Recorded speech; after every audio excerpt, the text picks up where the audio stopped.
పల్లకిలో పల్లకిలో పెళ్లి కూతురు రాణిలా ఉంది, మహారాణిలా ఉంది.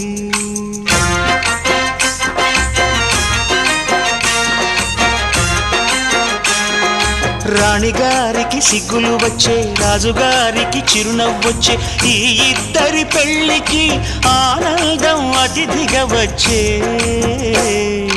పల్లకిలో పెళ్లి కూతురు రాణిలా ఉంది, మహారాణిలా